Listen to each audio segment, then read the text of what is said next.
নবী মুহাম্মদ সাল্লাল্লাহু আলাইহি ওয়াসাল্লাম কত সালে, কোন সালে জন্মগ্রহণ করেছেন, সেই সাল, সেই বছরটার নাম কি? যদি আমরা বছরের দিক দিয়ে দেখতে যাই তাহলে সব আলেম, পৃথিবীর বুকে যত আলেম রয়েছেন, যত ইমামগণ রয়েছেন, যত বড় বড় বিদ্বানগণ, মুহাদ্দিসগণ, মুহাক্কিকগণ রয়েছেন, তারা সবাই একমত যে নবী মুহাম্মদ সাল্লাল্লাহু আলাইহি ওয়াসাল্লাম সেই সালে জন্মগ্রহণ করেছেন যেই সালে আমুল ফিল বলা হয় তথা হাতির বছর বলা হয়। সেই বছরে নবী মুহাম্মদ সাল্লাল্লাহু আলাইহি সাল্লাম জন্মগ্রহণ করেছেন তথা 577 খ্রিস্টাব্দে, 577 খ্রিস্টাব্দে নবী মুহাম্মদ সাল্লাল্লাহু আলাইহি সাল্লাম জন্মগ্রহণ করেছেন তথা তিনি পৃথিবীর বুকে আলোকপাত হয়েছেন। ইতিহাস নিয়ে আজকে আলোচনা করছি, কুরআন হাদিস নয়। তো এখন আমাদের প্রশ্ন আসতে পারে যে আমুল ফিল, হাতির বছর কেন নাম দেওয়া হলো? আরবে যারা বাস করেছেন, নবী মুহাম্মদ সাল্লাল্লাহু আলাইহি সাল্লাম মক্কায় জন্মগ্রহণ করেছেন, তো আমুল ফিল, হাতির বছর কেন নাম দেওয়া হলো? এই জন্যই ইয়ামানে একজন ব্যক্তি থাকতেন, তার নাম ছিল, তিনি সেই দেশের সেই জায়গার তিনি বাদশাহ, তার নাম ছিল আবরাহ। তিনি তার ইয়ামানে একটি হজ করার, উমরা করার একটি কাবা শরীফ বানিয়েছিলেন। তিনি প্রস্তাব পাঠান আরব দেশে যে মানুষ সেখানে ইবাদত না করে ইয়ামানে আসবে, দিয়ে মানুষ হজ করবে, উমরা করবে। কিন্তু সেই কথা মানুষ মানতে রাজি নয়, যে আমরা মেনে নিয়েছি আরব দেশে মক্কা রয়েছে, সেখানেই আমরা হজ করব।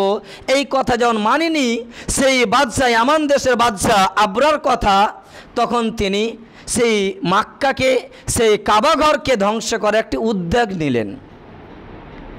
তিনি উদ্যোগ নিলেন এবং হাজার হাজার সৈন্য এবং হাতি নিয়ে সেই কাবাঘরকে ভাঙার উদ্দেশ্যে রওনা হলেন। কিছু রাস্তা পাড়ি দিলেন, পাড়ি দেওয়ার পর যেতে যেতে যেতে যেতে আরব দেশে যখন ঢুকলো, ঢুকার পর যত উপজাতি, যত জাতির মানুষ রয়েছে, তারা যখন সেই কাবাঘরকে বাঁচানোর জন্য প্রচেষ্টা করছিলেন, তাদের উপর প্রহার করে, তাদের উপর মেরে ধরে তাদেরকে রাস্তা সরিয়ে তারা কাবার দিকে আবার রওনা হতে লাগলেন। কাবার যখন নিকটবর্তী আসলেন, আসার পর নবী মুহাম্মদ সাল্লাল্লাহু আলাইহি সাল্লামের চাচা, তখন নবী মুহাম্মদ সাল্লাল্লাহু আলাইহি সাল্লাম পৃথিবীর বুকে আসেননি, তখন নবী মুহাম্মদ সাল্লাল্লাহু আলাইহি সাল্লাম পৃথিবীর বুকে আসেননি। নবী মুহাম্মদ সাল্লাল্লাহু আলাইহি সাল্লামের চাচা আব্দুল মুত্তালিব তিনার উট ছিনিয়ে নিলেন আবরাহ দলেরা তথা ইয়ামান দেশের বাদশাহ যখন মক্কায় ঢুকলেন, ঢুকার পর নবী মুহাম্মদ সাল্লাল্লাহু আলাইহি সাল্লাম চাচার উটকে ছিনিয়ে নিলেন, কেড়ে নিলেন। তখন নবী মুহাম্মদ সাল্লাল্লাহু আলাইহি সাল্লামের চাচা আব্দুল মুত্তালিব আবরার কাছে গেলেন এবং বললেন, আমার উট আমাকে ফিরিয়ে দেন। আবরার কিন্তু আশ্চর্য হয়ে গেলেন। তিনি ভাবলেন, তিনি বলবেন যে এই কাবাঘরকে রক্ষা করার দায়িত্ব তোমারও, তুমি এই কাবাঘরকে রক্ষা করো, ধ্বংস করবে না, এই কথা বলবে।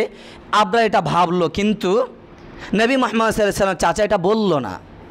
তিনি বলল, আমার উট আমাকে ফিরিয়ে দাও।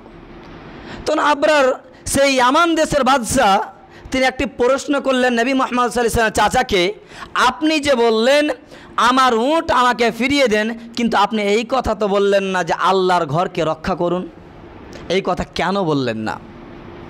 তখন নবী মুহাম্মদ সাল্লাল্লাহু আলাইহি সাল্লামের চাচা আব্দুল মুত্তালিব তিনি বললেন, আমি উট চাষ করি, আমি উটের মালিক, তাই আমাকে উট দাও, এই উটের মালিক হচ্ছে আমি, তাই উটটি আমাকে ফেরত দাও। এবং তারপরে ব্যাপক একটি কথা বললেন, যেই কথাটি ফেমাস, যেই কথাটি ইতিহাসের পাতায় পাতায় লেখা রয়েছে, অনেক ফেমাস, বিখ্যাত। তিনি বললেন যে এই কাবা ঘর যে রয়েছে সেই মক্কায়, সেই কাবা ঘরের মালিককে আমি নই, আমি উটের মালিক, কিন্তু যেই কাবা ঘর রয়েছে সেই কাবা ঘরের মালিক আমি নই, আল্লাহ, তাই আল্লাহ রক্ষা করবে, আপনি ভাঙবেন না কি করবেন যান, আল্লাহ রক্ষা করবে, আমি নই, আমি উটের মালিক। এই কথাটি একেবারে ইতিহাসের পাতায় ফেমাস, বিখ্যাত একটি কথা। এই কথা বলে তাকে উট ফিরিয়ে দিলেন। আবার আবরাহ তার সেনাপতি হাজার হাজার হাতি নিয়ে সেই মক্কাকে ধ্বংস করার জন্য তিনি ছুটে পড়লেন। যখন মক্কার সর্বপ্রথম যেই দেওয়াল ভাঙার জন্য হাতিগুলোকে আদেশ দেওয়া হলো, হাজার হাজার হাতির মধ্যে সবচেয়ে আগে যে বড় হাতি, সেই হাতিটির নাম হচ্ছে মাহমুদ। সেই হাতিটি দাওয়ালটি যখনই ভাঙতে যাবে তখনই সেই হাতি একেবারে বসে গেলেন, দাওয়াল ভাঙতে গেলেন না।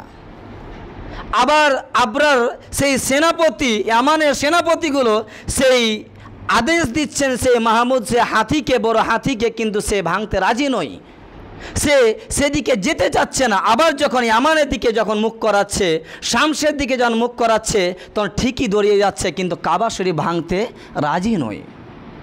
যখন আরও অন্য হাতিগুলো রয়েছে তারা কাবা শরীফকে যখন ভাঙতে যায়, তখন আল্লাহ তাআলা একটি সূরা থেকে আমরা বুঝতে পারি যে সূরাটি প্রত্যেকটা মানুষের মুখস্থ, কিন্তু আমরা অর্থ জানি না। সেই সূরাটি হচ্ছে যে 105 নম্বর সূরা, 5টি আয়াত। আলাম তারা কাইফা ফাআলা রাব্বুকা বিআসহাবিল ফিল, এই আয়াতটি আমরা পড়ি ঠিকই, কিন্তু মানে জানি না। আল্লাহ তাআলা এই আয়াতের মধ্যে পরিষ্কার করে বলেন, আলাম তারা কাইফা ফাআলা রাব্বুকা বিআসহাবিল ফিল, হে আমার বান্দা তোমরা কি দেখোনি সে আবরা, সেই সেনাপতিদের, সেই হাতিদেরকে কিভাবে আমি ধ্বংস করেছি, কিভাবে বিনষ্ট করেছি। যখন মক্কা যখন ভাঙতে গিয়েছিল, সেই সেনাপতি, সেই ইয়ামান দেশের সেই আবরার কিভাবে মক্কাকে ধ্বংস করেছেন, সেই ধ্বংসক্ত বিষয় কি তোমরা দেখোনি? যেদিন তাদের আমি ষড়যন্ত্রকে ধ্বংস করে দিয়েছিলাম, যেদিন আমি ঝাঁকে ঝাঁকে আবাবিল পাখি পাঠিয়ে তাদেরকে বিনষ্ট করেছিলাম, যখন হাতিগুলো, যখন মানুষগুলো সেই কাবাকে ভাঙতে যাচ্ছে, তখন আমি ঝাঁকে ঝাঁকে একটি পাখি পাঠিয়েছিলাম, সেই পাখিটার নাম হচ্ছে আবাবিল।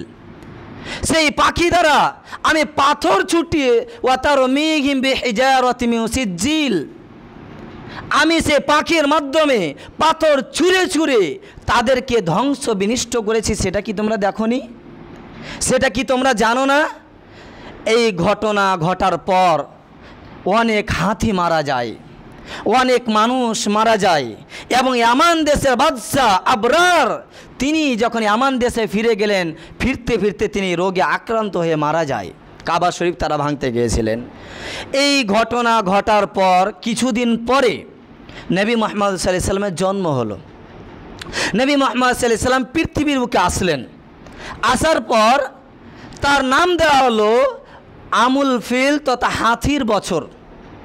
এই বলে আরব দেশের লোক এই নামটি দেওয়া হলো। তাহলে আমরা বুঝতে পারলাম যে নবী মুহাম্মদ সাল্লাল্লাহু আলাইহি ওয়াসাল্লাম আমুল ফিল, হাতির বছরের দিনে তিনি 577 খ্রিস্টাব্দে পৃথিবীর বুকে জন্মগ্রহণ করেছেন। এই কথার সাথে কোনো আলেমের দ্বিমত নয়, সবাই একসাথে রয়েছে যে এই কথা ঠিক।